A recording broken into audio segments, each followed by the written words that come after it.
bijak abang ini. Jadi anomali pemilu 2024. Gak apa-apa, saya buka di sini. Teman-teman wartawan juga pasti sudah mengikuti lah. Anomali yang luar biasa mengkhawatirkan kehidupan demokrasi, termasuk kehidupan bermasyarakat, berbangsa dan bernegara. Fenomena vote buying, politik uang, memang bukan sesuatu yang baru, betul. Tapi kali ini, tahun 2024 ini, ugal-ugalan luar biasa politiknya. Betul. Dari mana kita harus bisa menyiapkan uang yang luar biasa besar itu untuk mempertahankan kursi, untuk mendapatkan kursi? Saya tidak mengatakan yang kepilih kembali punya uang yang besar sekali, enggak juga. Tapi ya berat sekali untuk mendapatkan, bahkan mempertahankan kursi kita. Ya. Kalau kemudian ini tidak berubah, 5 tahun lagi, 10 tahun lagi, berapa cost yang harus dikeluarkan oleh seorang anggota atau calon anggota DPR untuk mempertahankan atau mendapatkan kursi? Berapa kira-kira? Kemudian dari mana uangnya? Istilahnya begini, yang sudah nyebar uang saja belum tentu menang, apalagi yang nyebar. Nah, sampai kapan kalau ini terjadi terus? Betul ya? Memang kalau Pak SBY, coba dengarkan Pak SBY berkali-kali, yang harus diperbaiki dulu adalah kehidupan, kesejahteraan masyarakat kita dulu. Kalau masyarakatnya berkecukupan hidupnya, kalau ditawari mungkin mau, tapi tidak semudah itu, dan juga tidak berlebih-lebihan. Betul. Tapi sekali lagi kita tidak ingin menyalahkan masyarakatnya, karena masyarakat yang tidak punya uang juga sangat berharap bantuan dari siapapun. Betul ya? Jangankan dari para calegnya, dari manapun akan ditunggu. Jadi masyarakat yang tidak punya uang, jangan disalahkan begitu saja. Karena orang, insting utamanya adalah mempertahankan hidupnya, survival, diri dan keluarganya. Jadi kalau kita ingin mengikis, saya tidak mengatakan menghilangkan 100% karena pasti ada saja, tapi paling tidak mengikis secara signifikan, secara drastis politik uang ini, pertama dan utama, mari sama-sama Demokrat memperjuangkan kesejahteraan untuk masyarakatnya, untuk kita semuanya, bersama semua orang bangsa lainnya. Kalau kemiskinan dipertahankan, politik vote buying akan semakin merajalela. Jadi ini perlu menjadi atensi kita bersama. Dan saya laporkan kepada Bapak Ibu sekalian, saya telah berbicara intens dengan Bapak Prabowo Subianto yang setuju.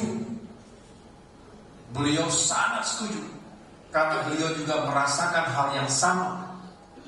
Dan Gerindra juga mengalami nasib yang tidak jauh berbeda. Artinya di luar dari ekspektasi yang telah ditargetkan sebelumnya. Ini sebuah concern bersama yang harus kita kawal. Jadi, Kafrak, nanti kalau sudah tenang semuanya bersama teman-teman fraksi DPR RI, ke depan kita bicara bagaimana kita memperbaiki sistem pemilu.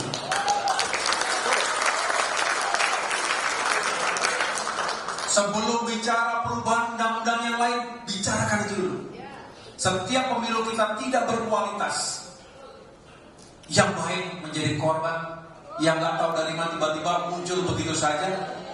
Selama itu pula, bukan hanya kualitas pemilunya, tetapi kualitas demokrasi, kehidupan bermasyarakat, berbangsa dan bernegara, kita akan menjadi korban semuanya. Dan selamanya kemiskinan itu akan dijaga, karena dengan vote buying, hanya dengan itu kita bisa mendapatkan suara. Jangan sampai kita biarkan. Setuju?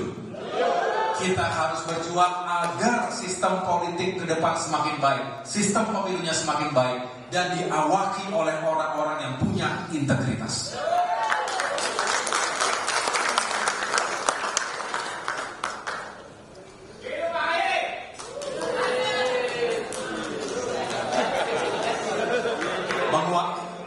Itu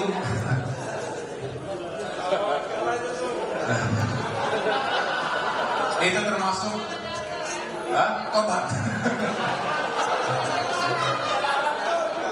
Itu suara dari Dairi dan Pak Barat kira-kira begitu lah.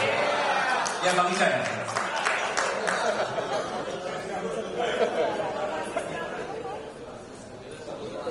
Nah, oleh karena itu kita tidak boleh menyesali. Kami dari DPP juga terus mencoba untuk mengawali dari awal ya, meyakinkan agar survei dilakukan. Ingat dulu kita melakukan survei dapil, masih ingat?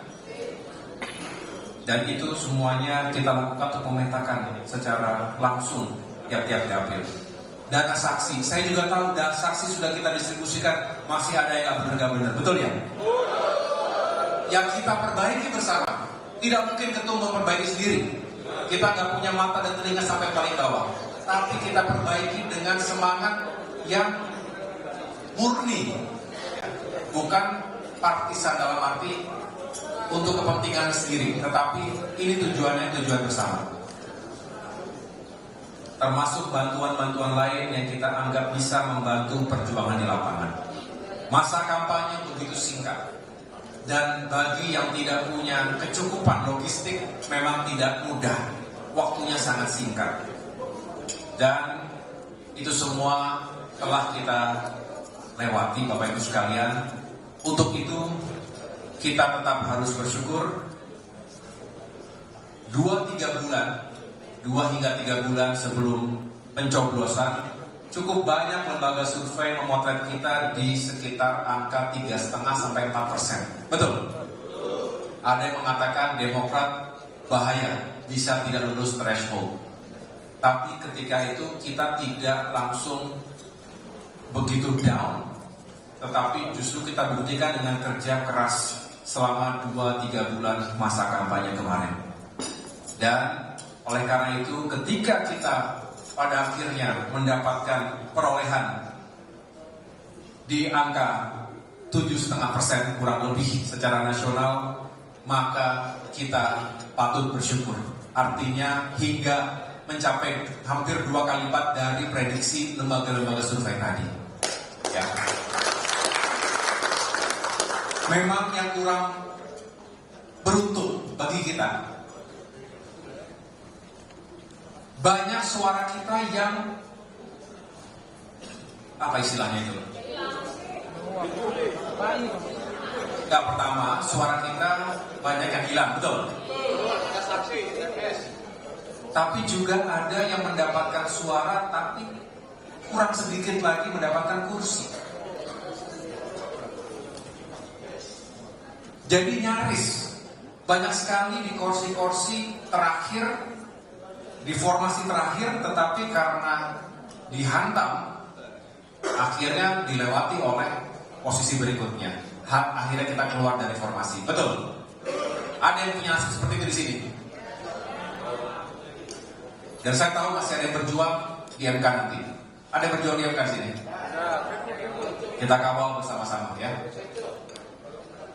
Jadi bedanya dengan 2019 yang lalu, kita beruntung karena kursi-kursi kita terakhir bisa aman. Nah kini kita tidak aman. Akibat tadi saya ceritakan, luar biasanya pemilu hari ini. Nah kemudian ada juga yang luar biasa melampaui targetnya, tetapi juga belum bisa cukup untuk tambahan kursi. Misalnya Mas Ibas di Jawa Timur 7.